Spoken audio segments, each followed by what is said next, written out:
yang sebagaimana Allah Subhanahu wa taala sebutkan di akhir surat Al-Munafiqun ya, tentang seorang akan meninggal dunia ketika malaikat maut sudah di hadapannya, kemudian dia ingin ditunda kematian sebentar agar bisa melaksanakan suatu amal soleh yang sangat agung, yaitu bersedekah. Allah berfirman dalam surat Al-Munafiqun, ya ayyuhalladzina amanu la tulhikum amwalukum wala auladukum an dzikrillah. Wahai orang yang beriman, janganlah harta kalian dan anak-anak kalian melalaikan kalian dari mengingat Allah. Wa may yaf'al dzalika fa ulaika humul khasirun. Siapa yang melakukannya, yaitu hartanya atau anaknya membuat dia lalai dari mengingat Allah, maka sungguh dia benar-benar orang-orang yang merugi ya. Sungguh dia benar-benar orang yang merugi. Seakan-akan tidak ada yang merugi kecuali orang seperti ini, yang hartanya yang seharusnya membuat dia semakin tinggi di hadapan Allah, malah justru membuat dia lalai dari Allah Subhanahu wa taala. Wa anfiqu mimma razaqnakum min qabli ay ya'tiya ahadakumul maut. Infakkanlah sebagian dari harta kalian sebelum datang kepada salah seorang dari kalian kematian, yaitu malaikat maut di hadapannya. Fayaqula rabbi laula akhartani ila ajalin qarib. Maka lalu dia berkata, ya Rabbku, tundalah kematianku barang sedikit saja. Ajalin qarib itu sebentar aja, 5 menit, 10 menit. Buat apa? Fa asaddaqa wa akum minas salihin, agar aku bisa bersedekah dan aku menjadi orang-orang yang saleh. Lalu Allah berfirman, wa la yu'akhirallahu nafsan idza jaa ajaluha. Sungguh Allah tidak akan menunda dicabutnya nyawa seseorang, ajalnya tidak akan ditunda sedikit pun jika telah tiba. Wallahu khabirum bima ta'malun. Sungguhnya Allah Maha khabir, Maha mengetahui dengan detail apa yang kalian lakukan. Di ayat ini Allah jelaskan tentang kondisi seorang yang maut sudah di hadapan matanya. Kita tahu bahwasanya seorang ketika akan meninggalkan dunia ini, dia mengalami beberapa kondisi, di antaranya yang disebut dengan sakaratul maut, yang kedua disebut al-ihtidar, dan yang ketiga yaitu al-maut, kematian. Adapun sakaratul maut adalah kondisi kesulitan, kepayahan yang dia alami menjelang kematian, namun dia masih bisa berbicara, dia masih bisa mungkin berzikir, masih beramal saleh ketika itu masih bisa. Kondisi kedua, ya dia masih bisa bertobat, sakaratul maut masih bisa. Ya, amal dia masih dianggap. Kondisi kedua ketika sudah ihtidar. Ihtidar itu malaikat maut sudah di depan dia, tinggal mencabut dan sudah mulai proses pencabutan ruhnya. Atau disebut juga dengan hal al-mu'ayanah, kondisi melihat. Maka dalam kondisi ini maka amal soleh apapun tidak akan diterima karena nyawa sudah mulai dicabut. Disebut dengan al-ihtidar, nyawa mulai dicabut. Seperti Fir'aun ketika sudah melihat malaikat maut maka dia bertobat ya. Ketika adrakahul gharaq, ketika dia akan tenggelam, dia berkata amantu, qala amantu annahu la ilaha illalladzi amanat bihi banu Israil. Aku beriman tidak ada yang berhak disembah kecuali hanya Allah. Wa ana minal muslimin, dan aku termasuk orang Islam. Maka Allah mengatakan al-ana wa qad asaita qablu wa kunta minal mufsidin. Sekarang baru kau sadar wahai Fir'aun, sebelumnya kau melakukan kerusakan. Dia mengucapkan la ilaha illallah, tidak diterima tobatnya. Kenapa? Karena sudah maut dia lihat di hadapan matanya, mu'ayanah, dia melihat kematian. Kemudian juga seperti dalam ayat ini ya, dia sudah mau mati maka dia ingin ditunda kematiannya. Nabi juga bersabda, innallaha yaqbalu taubatal abdi ma lam yugharghir.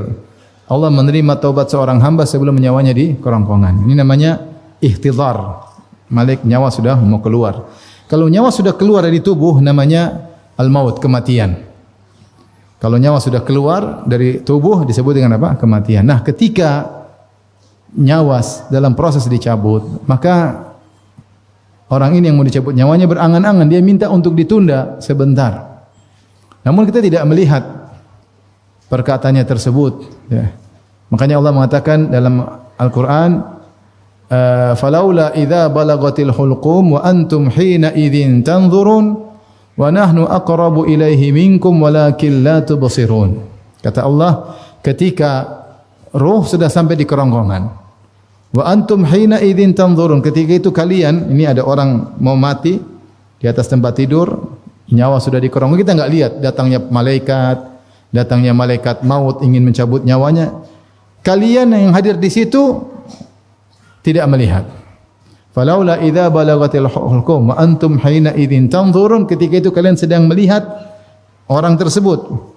Wa nahnu aqrabu ilaihi minkum walakin la tubsirun, kami lebih dekat kepada orang tersebut daripada kalian para pengunjung, para penjenguk, akan tapi kalian tidak melihat kami. Itu malaikat tidak terlihat. Sesungguhnya orang ini ketika akan dicabut nyawanya dia berbicara, tapi kita enggak lihat dia berbicara. Dia mengatakan, fa yaqula rabbi laula akhartani ila ajalin qarib, ya Rabbku tundalah kematianku barang sebentar.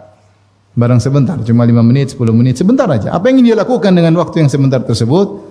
Dia ingin fa'as-saddaqa, dia ingin bersedekah. Para ulama khilaf tentang kenapa orang ini ketika dia akan mau meninggal dunia, dia berangan-angan ingin sedekah. Dia tidak bilang saya ingin salat, saya ingin puasa, saya ingin, tapi dia ingin sedekah. Kenapa? Ya. Ada yang mengatakan karena dia tidak ingin seperti orang-orang munafik yang punya harta tapi pelit. Karena di awal surat Allah atau sebelumnya Allah menceritakan, mengatakan tentang orang-orang munafik, humul ladzina yaquluna la tunfiqu ala man 'inda Rasulillahi hatta yanfaddu. Di mana orang munafik berkata, janganlah kalian berinfak kepada Muhammad sampai orang-orang di sekitarnya pergi, yaitu mereka berwasiat kepada masyarakat untuk tidak memberi sumbangan untuk dakwah, jangan kasih. Ini sifat orang munafik. Sehingga dia ingin tidak seperti orang-orang munafik. Demikian juga dalam surat At-Taubah ayat 67 Allah sebutkan ciri-ciri orang munafik. Kata Allah, al munafiquna wal munafiqatu ba'dhuhum min ba'd. Orang-orang munafik laki-laki dan perempuan sebagian yang lain adalah dengan yang lain sama. Ya'muruna bil munkar wa yanhauna 'anil ma'ruf wa yaqbiduna aydiyahum.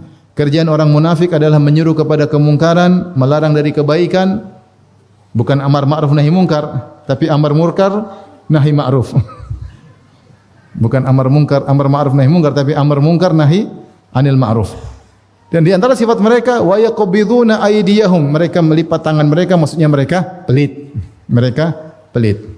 Maka ada yang mengatakan orang ini ketika akan meninggal dunia, kemudian dia berangan-angan untuk bersedekah karena dia tidak ingin seperti orang-orang munafik. Ini pendapat. Ada pendapat lagi yang mengatakan dia ingin bersedekah karena dia tahu dia mampu untuk bersedekah. Ya, tentu kalau orang mungkin hartanya banyak, dia ingin ingin sedekah. Ya, ingin sedekah, amal spesial yang tidak bisa dilakukan oleh banyak orang. Siapa yang bisa kuat bersedekah? Orang yang punya harta. Kalau enggak punya harta enggak bisa bersedekah. Kebetulan harta dia banyak tapi dia keburu meninggal tidak sempat bersedekah. Maka dia ingin bersedekah. Dia tidak bilang ibadah yang lain karena dia ingin bersedekah. Ada yang mengatakan sedekah karena dia tahu sedekah adalah ibadah yang terbaik untuk kebaikan dia di alam barzakh maupun di akhirat. Karena keutamaan sedekah sangat-sangat banyak. Mungkin dia punya ibadah-ibadah yang lain, ya. Mungkin dia salat, tapi dia lupa untuk sedekah. Ya. Dan ternyata sedekah ini luar biasa efeknya bagi kehidupan seorang di dunia, terlebih lagi di alam barzakh, terlebih lagi di akhirat kelak. Maka dia ingin dikasih waktu sebentar saja. Ya.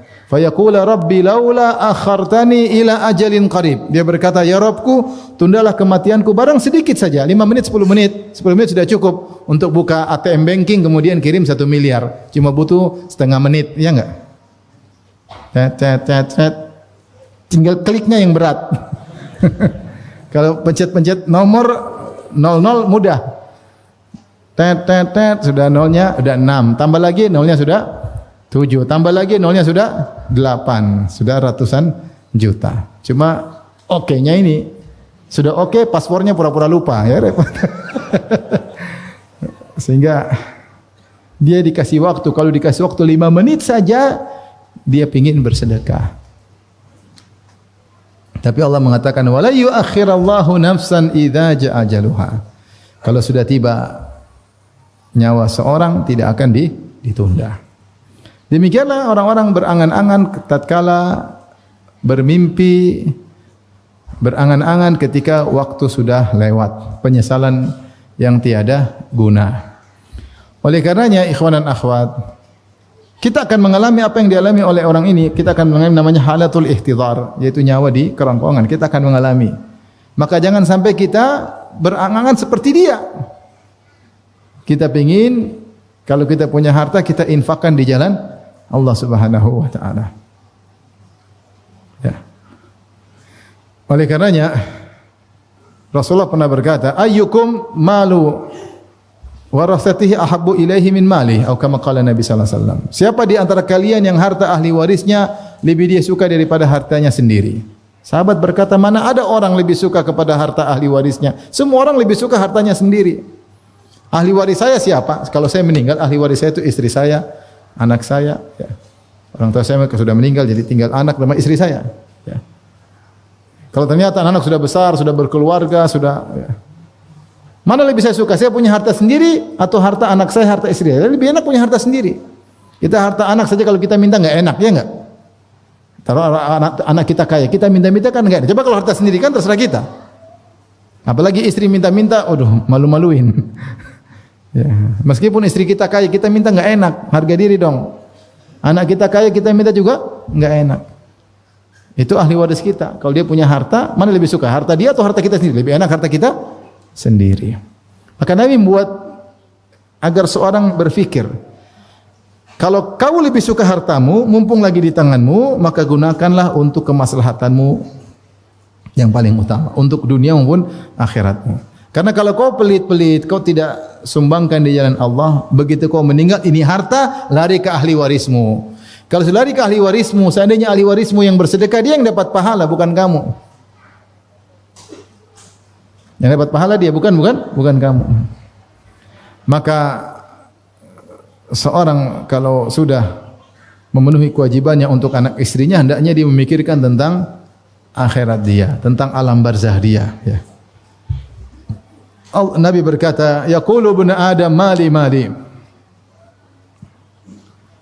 Wa ma maluka ya ibnu Adam illa ma akalta fa afnait wa ma labista fa ablait wa ma tasaddaqta fa amdait. Hartamu cuma yang kau makan, itulah hartamu sungguhnya. Kau makan selesai. Yang kau pakai itu hartamu, baju kau pakai, motor kau pakai itu hartamu sungguhnya. Sama yang kau sedekahkan kau bawa di dalam alam kubur. Sama yang kau sedekahkan itu yang akan berjalan dalam alam kuburmu sampai hari kebangkitan, sampai hari kiamat. Sisanya itu bukan hartamu. Kau punya uang banyak, punya uang 1 triliun, yang kau makan cuma tahu goreng, ayam goreng, itu yang kau makan. Itulah hartamu. Yang lain yang bukan kau makan, bukan hartamu. Kau punya mobil 100 karena kau punya rental mobil. Yang kau pakai itulah hartamu, yang lain kau tidak pakai. Sesungguhnya kau tidak menikmati itu semua, yang kau nikmati yang kau pakai. Iya enggak? Rumahmu 10, yang kau pakai 1, itulah rumahmu sesungguhnya. Karena yang lainnya kau tidak pakai. Tetapi kalau kau infakkan di jalan Allah, maka semuanya akan kau pakai di alam barzakh maupun di mana di akhirat. Maka seorang selain dia memikirkan kesejahteraannya di dunia, hendaknya dia berfikir kesejahteraannya di alam barzakh, apalagi di akhirat. Ya. Pada kesempatan kali ini, ya kita akan bahas tentang keutamaan sedekah. Ya. Makanya ketika Rasulullah SAW menyuruh Aisyah untuk membagi-bagikan kambing yang disembelih oleh Nabi SAW, Rasulullah suruh bagi-bagi. Setelah itu Rasulullah SAW bertanya, ma baqiya minha, masih adakah yang tersisa? Kata Aisyah radhiyallahu anha, dari daging kambing tersebut, ma baqiya minha illa katifaha, semuanya sudah saya tidak tersisa kecuali tinggal pundak kambing, saya belum bagikan, ini yang tersisa. Nabi kemudian mengatakan kepada Aisyah radhiyallahu anha, baqiya kulluha illa katifaha, justru yang tersisa, ya, semuanya tersisa di akhirat. Justru yang belum dibagi itulah yang tidak tersisa di akhirat. Itu yang akan sirna. Ya. Semua yang dibagi justru itu yang tidak sirna. Yang tidak dibagi itulah yang sirna, tidak ada faedahnya. Oleh karenanya harta yang kita infakkan di jalan Allah itulah yang tersisa buat kita dunia dan akhirat. Bukankah Rasulullah SAW bersabda, yatba'ul mayyit salas, bahwasanya mayat diikuti oleh 3 perkara. Ahluhu wa maluhu wa amaluhu, diikuti oleh istri, keluarganya, anak istrinya, diikuti oleh hartanya, yaitu budak-budaknya, mungkin mobilnya ikut ngantar, ya. Dan amalnya. Fayarji al-ithnan, maka 2 pergi meninggalkan dia, yaitu hartanya, keluarganya meninggalkan dia. Wa yabqa salis, dan tinggal 1, yaitu amalnya. Bukankah kondisi kita demikian kalau kita sudah meninggal dunia? Benar anak kita datang, istri kita datang, tapi mereka akan meninggalkan kita. Bahkan ketika mereka meninggalkan kuburan, Allah membuat telinga kita mendengar langkah kaki mereka meninggalkan kita, semakin menjauh hingga hilang. Jelaslah bahwasanya kita pasti sedang sendirian. Istri yang kita cintai yang katanya hidup semati, ternyata tidak. Sehidup semati katanya. Sehidup semati, bukan sehidup semati. Saya hidup kamu mati maksudnya. Sehidup semati. Tidak ada istri bilang saya juga mau dikubur bersama kamu. Omong kosong. Akhirnya kita meninggal, mungkin saja dia kawin lagi, mungkin. Kemudian mobil kita yang kita beli dipakai sama laki-laki yang baru.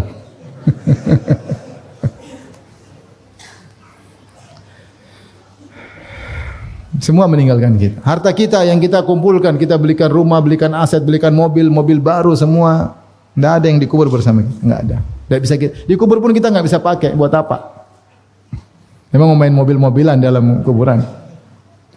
Yang bersama kita cuma amal soleh. Itu yang menemani kita. Allah rubah dia bentuknya menjadi seorang yang tampan. Datanglah seorang laki yang tampan, yang wangi aromanya. Maka sang mayat berkata, man anta, siapa engkau? Kata dia, ana amaluka saleh, aku adalah amal solehmu. Aku adalah salat malammu, aku adalah sedekahmu. Ya. Aku adalah berbakti kepada orang tuamu. Oleh karenanya agar harta kita bisa ikut dalam kuburan, maka rubah jadi amal saleh. Rubah jadi amal saleh. Dengan disedekahkan di jalan Allah, maka akan menemani kita di kuburannya. Saya ditelepon kawan, Ustaz, kirim nomor rekening. Buat apa? Saya mau sedekah, Ustaz. Masya Allah. Ya, saya mau harta saya menemani saya di kuburan. Dia bilang, saya ingin harta saya menemani saya di kuburan. Ini kirim rekening, ini ada yang butuh, kirim sana. Dia bilang dengan lapangnya, dengan lempengnya, saya ingin harta saya menemani saya di kuburan. Oleh karenanya, pada kesempatan kali ini kita akan menyebut tentang keutamaan sedekah, ya, agar kita semua termotivasi, baik pembicara maupun yang mendengarkan.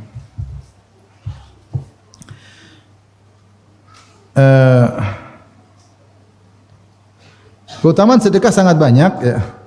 Keutamaan sedekah sangat banyak. Dan Allah memberikan keutamaan sedekah baik manfaat duniawi maupun manfaat ukhrawi. Cukuplah bagi kita untuk mengetahui keutamaan sedekah. Karena Rasulullah SAW mengatakan wasadaqatu burhan, sedekah adalah bukti. Bukti apa? Bukti keimanan. Siapa yang beriman kepada hari kemudian, dia pasti mudah untuk bersedekah. Siapa yang beriman bahwasanya harta yang dia sumbangkan akan membangun istananya di surga, maka dia akan mudah bersedekah. Karena dia sedang bikin rumah yang mewah di akhirat. Sudah ada uang taruh, ada uang taruh, ada uang taruh, semakin besar istananya di akhirat kelak. Kalau dia yakin itu, pasti mudah bagi dia untuk bersedekah. Tapi kalau dia kurang yakin, dia bangun rumah di dunia, gede-gede, paham? Gede-gede, kolam renangnya gede, rumahnya gede, mobilnya mewah. Tapi kalau dia yakin dia akan bangun dengan uang ini, dia bangun istana di akhirat, dia pasti bangunkan banyak-banyak, besar-besar. Apalagi rumah dunia akan ditinggalkan dan rumah akhirat abadi. Makanya dikatakan oleh penyair, lidulil maut wa bunulil kharab. Lahirlah kalian untuk menuju kematian dan bangunlah kalian untuk menuju kerusakan bangunan tersebut. Kalau bukan bangunan yang rusak sebelum kalian, kalian yang rusak sebelum bangunan tersebut. Tapi kalau bangun di akhirat, tidak akan rusak, semakin besar dan besar. Makanya Rasulullah SAW berkata, wasadaqatu burhan, sedekah bukti bahwasanya kau beriman. Manusia diciptakan punya kodrat sangat cinta kepada harta. Allah sebutkan dalam Al-Quran, wa tuhibbunal mala hubban jamma, kalian mencintai harta dengan kecintaan yang dalam. Bahkan sebagian orang lebih cinta hartanya daripada istrinya. Saking cintanya pada harta. Luar biasa. Dalam ayat yang lain, wa innahu lihubbil khairi lasyadid, sungguhnya manusia itu cintanya kepada harta sangat tinggi. Maka untuk melepaskan harta tersebut tidak mudah. Dia harus punya iman.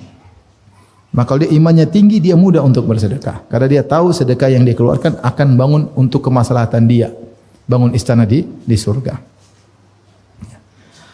Makanya ketika Allah berbicara tentang sedekah, Allah berkata, "Man kana yu'minu billahi wal yawmil akhir falyukrim jarahu." Siapa yang beriman kepada Allah dan hari akhirat, dia muliakan tetangganya. Di antaranya dia berikan pemberian kepada tetangganya. "Man kana yu'minu billahi wal yawmil akhir falyukrim dhaifahu." Siapa yang beriman kepada Allah dan Rasulnya, kepada Allah dan hari akhirat, dia akan memuliakan tamunya. Tamunya datang, dia sambut, dia jamu. Karena dia beriman, ini ada balasannya di akhirat kelak.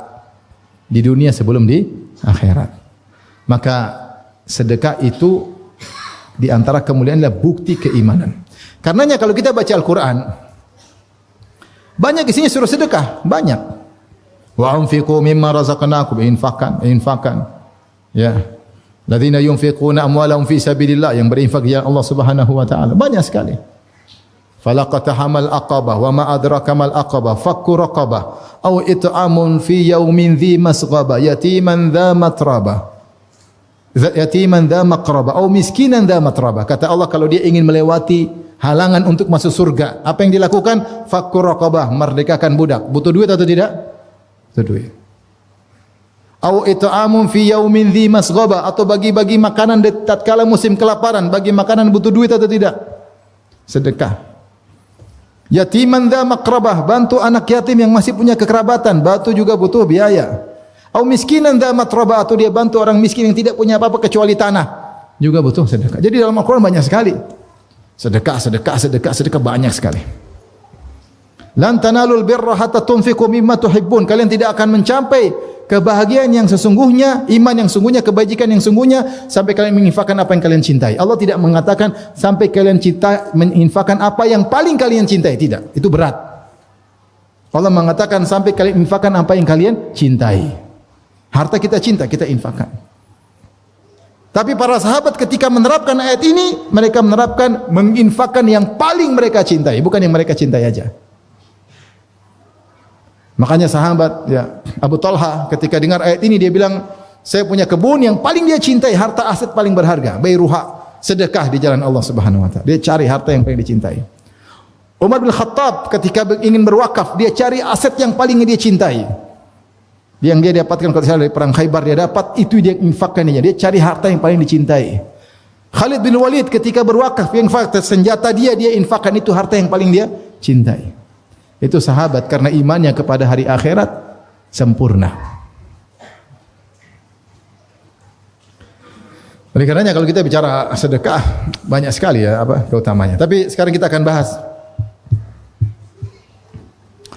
Ya, coba Rasulullah mengatakan, as-sa'i 'alal armala wal aitam kal mujahid fi sabilillah. Yang ngurusin janda dan anak yatim seperti berjihad di jalan Allah.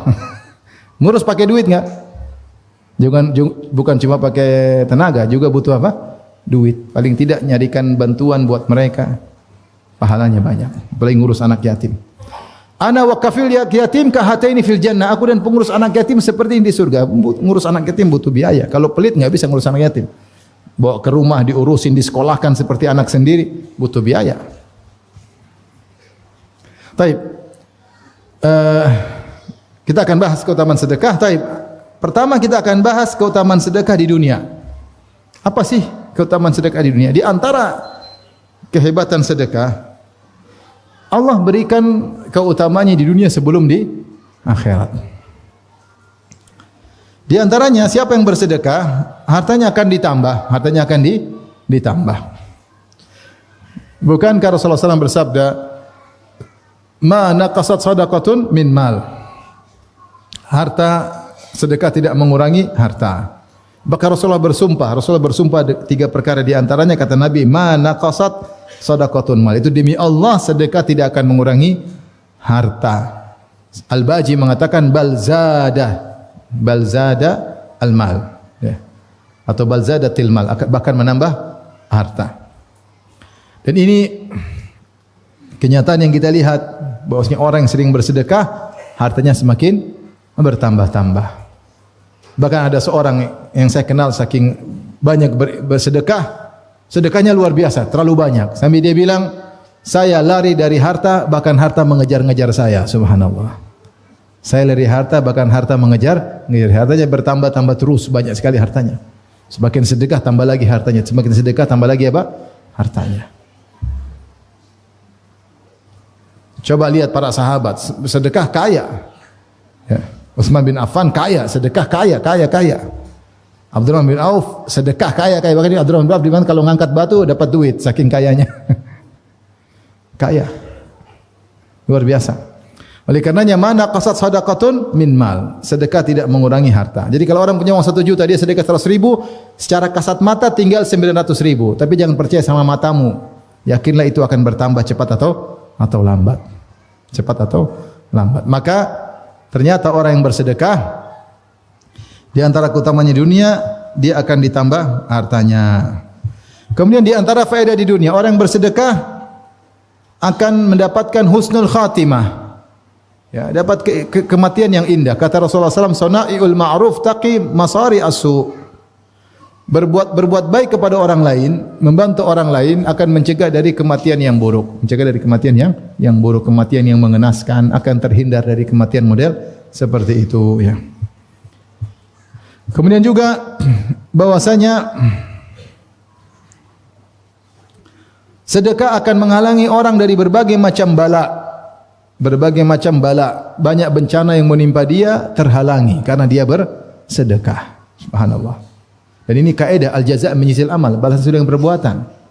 Dia menghilangkan bencana orang, dia menghilangkan kesulitan orang, dia menghilangkan, akhirnya dia dicegah dari bala. Apa kata dalam suatu riwayat dari Nabi Yahya atau seorang nabi yang dia berwasiat kepada Bani Israel, ya. Wa amurukum bisadaqah, aku memerintah kalian untuk bersedekah. Fa inna mathala dzalik rajulun asarahu al-adu fa awthaqu yadahu ila unuqihi. Perumpamaan sedekah itu seperti ada seorang yang ditangkap oleh musuhnya. Orang ditangkap oleh musuhnya. Kemudian musuh-musuhnya pun membelenggu tangannya di lehernya sehingga dia tidak bisa berkutik. Wa qaddamuhu liyadribu unuqahu, kemudian dimajukan ke depan untuk dipenggal kepalanya. Dia ikat tinggal dipenggal kepalanya. Faqala, kemudian orang yang akan dibunuh ini berkata, "Ana aftadi minkum bil qalil wal katsir." Fafada nafsahu minhum. Dia mengatakan, aku akan menebus diriku dengan harta. Kalian mau atau tidak? Kata mereka mau. Maka dia tebus dirinya dengan harta tersebut, maka dia pun selamat. Ini permisalan sedekah. Dengan engkau bersedekah, banyak keburukan yang akan menimpamu kau tebus di dunia. Allah hindarkan kau dari berbagai macam apa? Malapetaka. Allah hindarkan kau dari banyak bencana. Kemudian di antara keutamaan sedekah di dunia, ya, bahwasanya orang yang bersedekah akan bahagia. Orang bersedekah akan bahagia. Dan ini sama dengan kaidah juga al-jaza' min jinsil amal. Balasnya sesuai dengan perbuatan. Makanya Rasulullah bersabda, wa ahabbul a'mali ilallah, amalan yang paling dicintai oleh Allah, sururun tudkhiluhu fi qalbil muslim, rasa bahagia yang kau masukkan dalam hati seorang muslim. Kemudian Rasulullah contohkan bagaimana kita membahagiakan orang, kata Nabi, au tatruda anhu ju'an, kau hilangkan rasa laparnya. Sedekah atau bukan? Sedekah, kasih makanan. Au taqdiya anhu dainan, atau kau lunaskan hutangnya. Sedekah atau bukan? Sedekah. Au takshifa anhu kurbatan, atau kau hilangkan penderitaannya. Sedekah. Subhanallah. Ini amal yang paling dicintai oleh Allah Subhanahu wa taala. Membuat orang bahagia, Nah, kalau kau bikin orang bahagia, kau juga akan dibahagiakan oleh Allah Subhanahu wa taala. Maka Nabi sallallahu alaihi wasallam bersabda dalam satu hadis riwayat Bukhari dan Muslim, "Matsalul bakhil wal munfiq," perumpamaan orang yang pelit dan orang yang rajin berinfak, "Kamatsali rajulaini alaihima jubbatani min hadidin min thudiyihima ila taraqiyihima." Perumpamaan orang yang pelit dan orang yang rajin bersedekah seperti orang yang memakai jubah dari besi, dari dadanya sampai taraqi. Ini taraqi, tulang ini. Dada sampai sini. Ada baju besi kecil sini. Sempit. Kemudian kata Nabi, Fa ammal munfiq fala yunfiq ila sabaqat wa farat ala jildiha hatta tukhfi bananahu wa ta'fu atharahu. Orang yang berinfak maka melebar besar jadi lapang, dia dadanya lapang. Karena tadinya sempit jadi lapang. Wa ammal bakhilu, adapun orang yang pelit, fala yuridu an yunfiqa syai'an illa laziqat kullu halqatin makanaha fa huwa yuwassi'uha wa la tattasi'. Adapun orang yang pelit, dia mau berinfak tapi dia pelit sehingga dadanya semakin sempit. Baju tadi semakin sempit. Dia ingin kasih lepas, tidak bisa, semakin apa? Sempit. Semakin kokoh. Halaqah-halaqah, lingkaran-lingkaran baju besi tersebut semakin kokoh sehingga dia semakin dadanya sempit. Ini dalil bahwasanya orang yang bersedekah dadanya lapang. Makanya Rasulullah SAW ketika didatangi oleh seorang dan dia berkata, yashku qaswata qalbihi, dia mengeluhkan tentang kerasnya hatinya. Maka Rasulullah berkata, in aradta talyina qalbi, kalau kau ingin hatimu lapang, fa'atimil miskin, maka beri makan kepada fakir miskin, kau akanlah hatimu lapang. Tadinya keras jadi lembut. Wamsah ra'sal yatim, dan usap kepala anak yatim. Coba antum terapkan itu. Kalau antum tidak ada lagi sempit, lagi keras, kayaknya susah untuk terenyuh baca Quran, kasih makan orang. InsyaAllah hati menjadi lembut. Kenapa kau berbuat baik sama orang, kau akan bahagia. Cari anak yatim, usap kepalanya. Tapi jangan usap terus, kasih duit. Dek, Masya Allah. Satu lagi, dek. Kasih duit. Kenapa? Ketika kau usap tanganmu di kepala anak yatim, dia sangat bahagia karena jarang yang usap kepalanya. Bapaknya enggak ada. Anak-anak lain dijemput bapaknya tunggu di sekolah, dia enggak ada yang seperti itu. Kau menghilangkan pelipur lara meskipun sedikit. Apalagi kalau dikasih duit ya. Oleh karenanya orang yang membagi kebahagiaan, dia ikut apa? Bahagia. Ya. Sampai dibahas secara medis. Apakah orang membagi kebahagiaan ikut bahagia? Dia dibahas. Saya mau baca di internet ada. Saya pernah baca. Pengaruh secara medis, psikologi. Bahwasanya orang kalau berbagi kebaikan, membantu orang lain, dia juga akan apa? Akan bahagia. Dia juga akan bahagia. Ya. Maka siapa yang tidak ingin dadanya lapang? Makanya Nabi Musa alaihissalam ketika berdoa, doa yang pertama dia mintalah dada yang lapang. Rabbi shrahli sadri wa yassirli amri. Baru dia bilang, ya Allah, mudahkan urusanku. Kalau urusan susah tapi dada lapang, nyaman, tidak apa-apa. Sulit tapi dada lapang. Tapi urusan mudah, dada enggak lapang, sakit hati. Padahal mudah tapi dia merasa berat. Kenapa? Dadanya sempit. Makanya di antara nikmat yang Allah berikan kepada Nabi, alam nashrah laka sadrak, bukankah kami telah membuat dadamu apa? Lapang. Oleh karena siapa yang ingin dadanya lapang, sedekah. Ikhlas karena Allah. Tidak ingin pujian sama sekali. Tidak ingin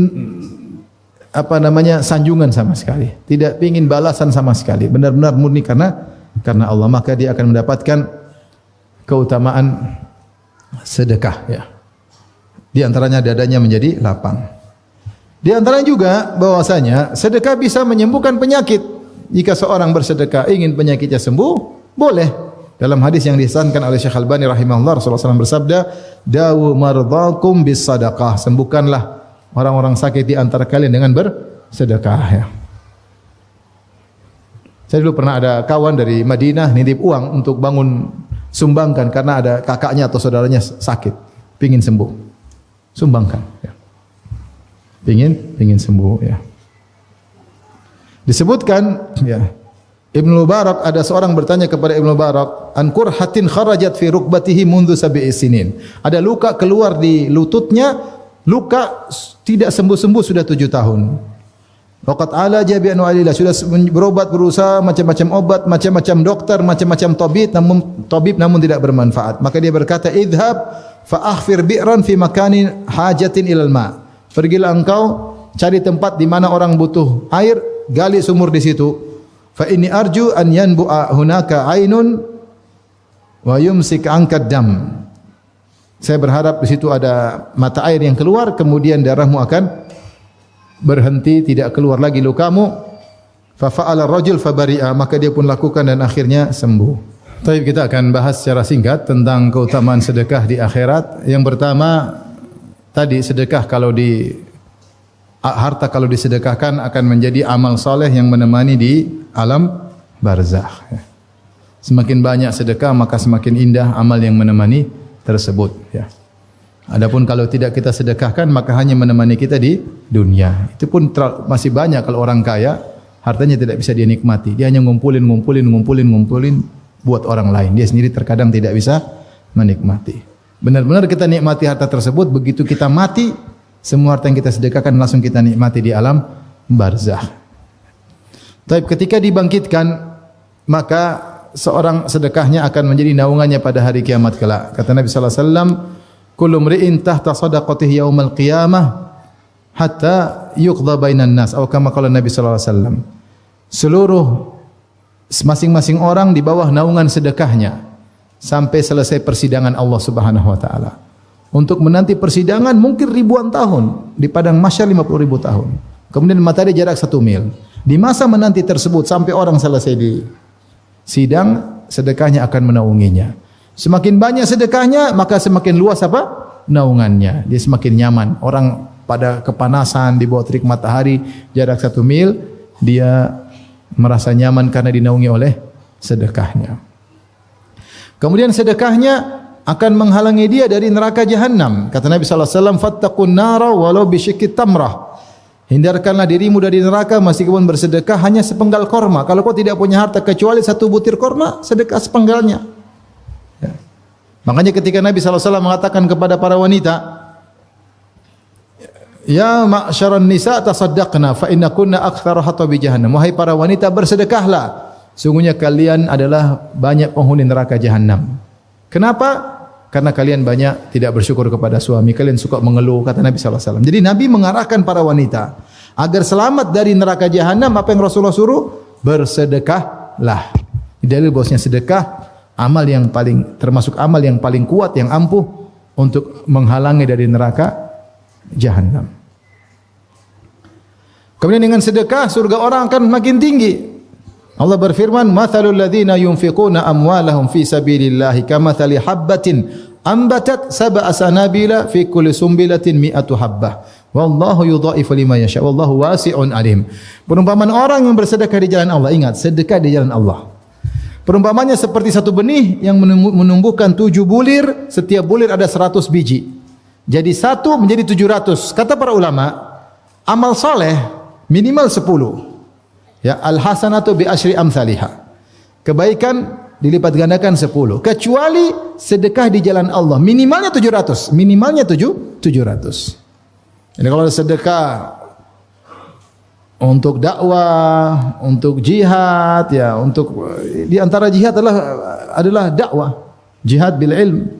Kalau ada apalagi kemudian untuk jadi amal jariyah, bangun masjid untuk lahan dakwah atau apalah pokoknya untuk dakwah, ya, maka minimal pahalanya 700 kali lipat. Dia mengalami pengecualian berdasarkan ayat ini, sebagaimana pendapat sebagian ulama. Berarti pahala cepat berlipat ganda, maka otomatis menjadikan surganya tinggi, ya. Oleh karenanya, ikhwan dan akhwat yang dirahmati Allah Subhanahu wa taala, seorang yang diberikan harta, kalau dia bersedekah, maka itu Allah telah beri dia karunia. Makanya Rasulullah SAW mengatakan, la hasada illa fitnatain.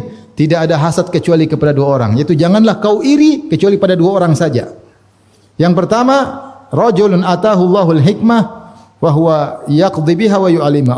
Orang yang Allah berikan dia ilmu, kemudian dia mengajarkannya, berhukum dengan ilmu tersebut, yaitu ulama. Yang kedua siapa? Yang kata Nabi jangan iri kecuali pada 2 orang ini. Yang kedua siapa? Rajulun atahu Allahul mal. Seorang yang Allah berikan harta, wa huwa yusallituhu ala halakati fil haq. Kemudian dia paksa dirinya untuk menginfakkan harta tersebut dalam kebaikan. Ini pantas kau. Jangan yang lain, enggak usah cemburu, kata Nabi SAW. Cemburu pada 2 orang ini aja.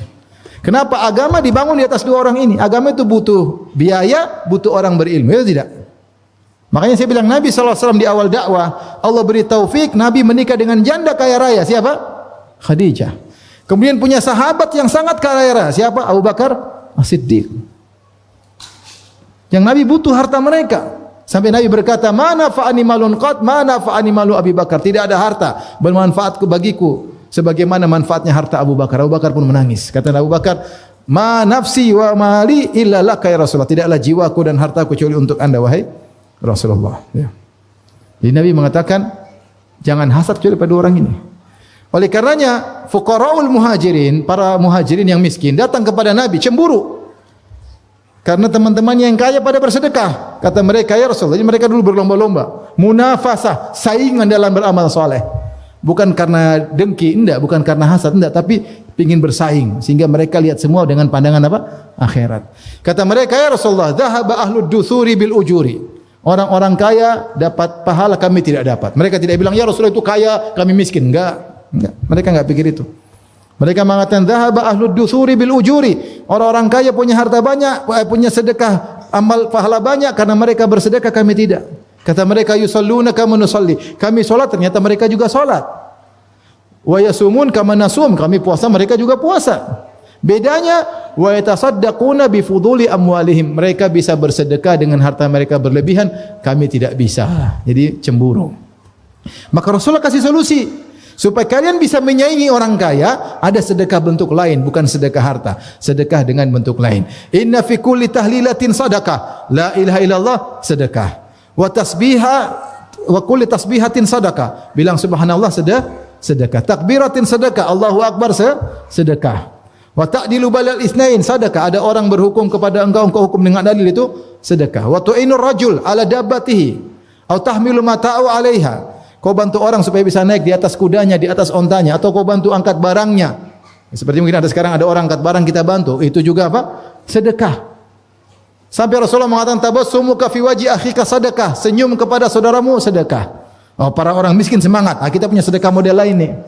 Ternyata orang kaya juga dengar. Mereka juga tasbih.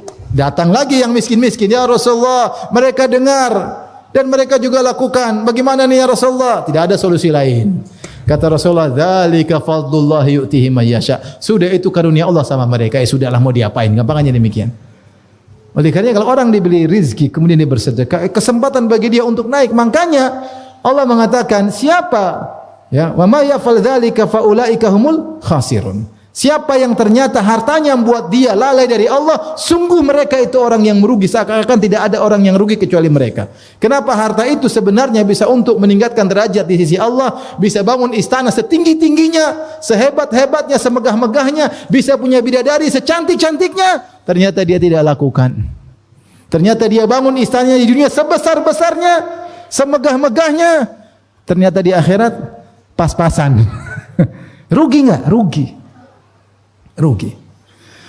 Oleh karenanya, kalau kita punya harta jangan ragu-ragu untuk bersedekah. Sungguhnya kita sedang membangun istana dengan harta tersebut.